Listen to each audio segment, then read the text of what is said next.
Hello, everybody. Welcome back to Treble Hook Music Collaboration. I'm Garrett bringing you another video.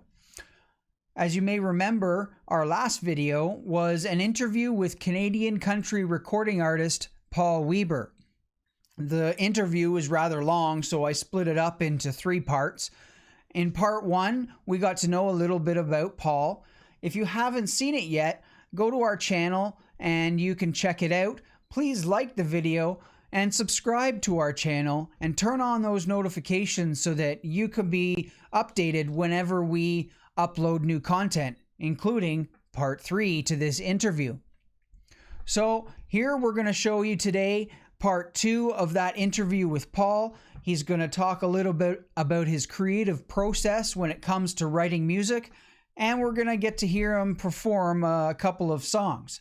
So how about we get right into that part 2 with Paul Weber. Talking about songwriting, actually, take us through maybe a little bit. You touched on it a bit there, but like the creative process to actually writing a song. Do you start with the lyrics first and then the melody, or do you go the other way around? I get a line usually, so lyrically I start, which a lot of guys aren't like that. I guess that's the difference, maybe just in individuals. I always want to learn to play piano, just enough. I always had a good piano player with me on the road, and I still have guys played piano for me for 34 years with me when we're playing. Because a piano, you just hit two hands on a piano and you get such a broad range of melody. Yeah. Whereas you can tell by how somebody writes if they write on a guitar or on a piano. And I never ever did get to that point, because when you're busy and you're pretty good at one thing, you don't tend to start playing something bad, which is why I don't play fiddle as well. I tried, but so I would get a line first. I remember I wrote a song. Do you have time for me to show you this? Yeah, sure, go ahead. So I had the line right off the bat. It's not the fall in falling in love that'll kill you. Just that awful sudden stop when you hit the ground. So I got that line. I don't know where I got that line, to be honest with you. And then the thing about it is I would recommend to anybody writing songs thinking that they want it, and no matter what level they want to take it to, write them down. Nowadays you don't have to carry a piece of paper and a pen because everything is on your phone. You got advantages that we never had. Write it down, because I guarantee you, no matter how good you think it is right now, you will forget it. There's too much music in your head, too much music around. When I was writing, trying to finish songs for an album or something, I would quit listening to the radio, because I used to go to sleep with the radio on, and I'd wake up through the night or in the morning and I'd write down a line that I think I thought that I'd written, until 2 days later I'd hear it on the radio, because it was your subconscious hearing things that you shouldn't. So that's just what I did. Other people listen lots and pick things out from that. But so I got the lyric first, and then I'd have to work with the melody. All right, cool. And I had a bad habit. That's why I have so many songs unfinished, that if I didn't get an opening and a close, I never got the close. That's why I have songs that are 35 and 40 years old that never were finished, because I didn't get that final thought.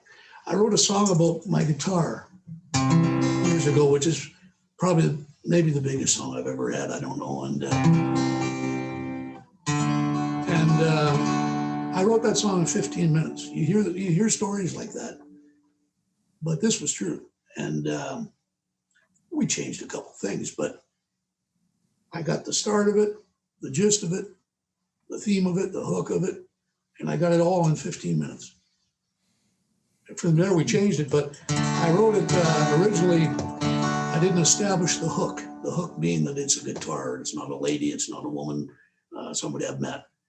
But Dallas heard the song when we were going to go record, and he said, "It's great, it's crafty, it's a good tune, but you got to establish that it's a guitar." long before the final chorus, because Mm-hmm. radio programmers will listen to it and turn it off. Because, this song was released in 1983 or 4, maybe. So nowadays you can do just about anything your conscience will allow you to, but it wasn't like that years ago. I'm glad it wasn't. Can I sing you a bit of it? Sure, go ahead. Yeah. Not a hold the one I love far from the one at home. Picked her up some time ago, she said I've never felt alone. Held on tight too many years, ever set her free. And though I know she's not a lady, she still means the world to me. She's no lady, but I love her. She's been known to be untrue. She's been knocked about and picked on, even dropped a time or two. She's been passed around at parties, set on everybody's knee. This old guitar's changed hands a time or two. Still belongs to me. Still belongs to me. So just like that, if I hadn't established that it was a guitar, it would have went through, she's the one that keeps me from my kids and family all the time. Haunts me and she drives me to these honky tonks and bars. I pick her up each evening as the neons start to glow. And I hold her closer to my heart than any lady I've ever known. She's no lady, but I love her. She's been known to be untrue. She's been knocked about and picked on, even dropped a time or two. She's been passed around at parties, set on everybody's me. This old guitar's changed hands a time or two. Still belongs to me. Still belongs to me. So that's just an example of making sure that people understand the song. Yeah. Because they're not going to take, they're not going to take a month to figure out what a song means. It's got to be easily distinguished what you're talking about, and not disguised. Like it can be clever, but it has to still be obvious. And there's the other thing with people. I think simple songs is what makes a hit. Things you can sing along with, and things that everybody can identify with. That's why Stompin' Tom Connors wrote to the average person, and people made fun of him over the years, but nobody was making fun of him when they saw the success that he had. And he almost got a cult following just because even university students, they loved everything he did because it was easy to understand. And if it's easy to understand, everybody gets it. You don't have to be a Rhodes Scholar to understand it. Nice. Hank Williams wrote the same way.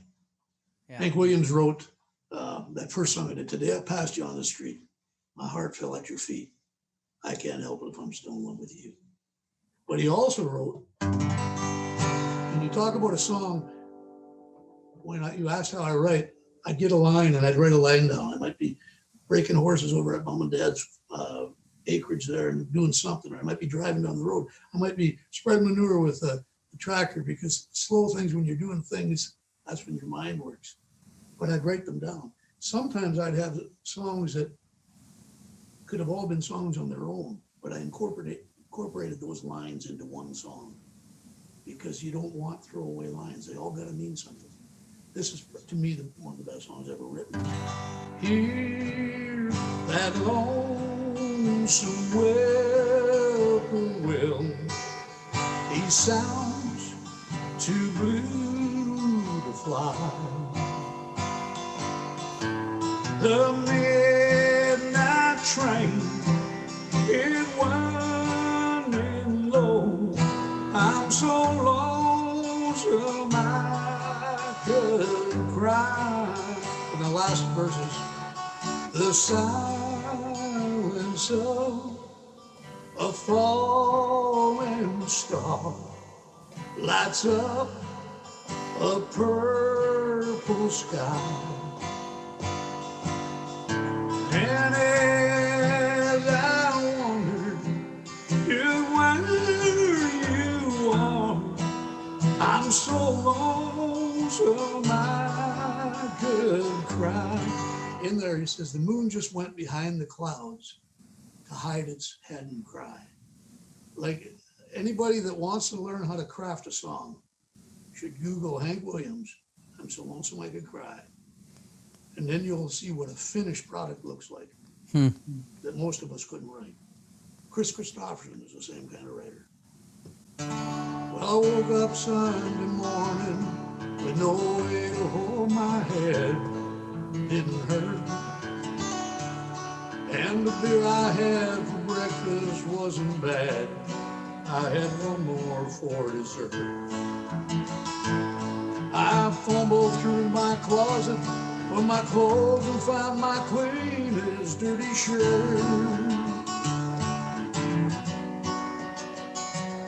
Then I washed my face and combed my hair, stumbled down the stairs to meet the day. I'd stole my mind the night before, cigarettes and songs that I'd been picking. Then I lit my first and watched a small kid playing with a can that he was kicking. I walked across the street, I caught the Sunday smell of someone frying chicken. Oh, it took me back to something I lost somehow, somewhere along the way. On a Sunday morning sidewalk, I wish the Lord that I was home. Or there's something in a Sunday that makes a body feel alone. There ain't nothing short of dying, having lonely as a sound of asleep in a city sidewalk, and Sunday morning coming down. Just a great song, and they're masterpieces. Yeah. It's just amazing, really it is. Nice. So with your kind of personality with regards to the songs that you've written, did you do them all on your own, or you just didn't find a right partner to write them with, or how did that work? I did them all on my own because in the mid 80s, 83, I guess, well, I was in Nashville doing an album that I mentioned. I went with Joe Firth, and we'd met the songwriters and a lot of publishing company people. And I only sang a couple of duets on his album. I wrote one of them for his album, and we did that together, me and him, and then there was another one. But other than that, I wasn't singing on the album. And while the production was being done, we'd go to Nashville for 3 or 4 days. And we always sit in the control room, and one of the songwriters said, he listened to a couple different things that I'd done, and said, you don't write a lot, but you write good, and you write the way we like to write down here. He said, you don't write.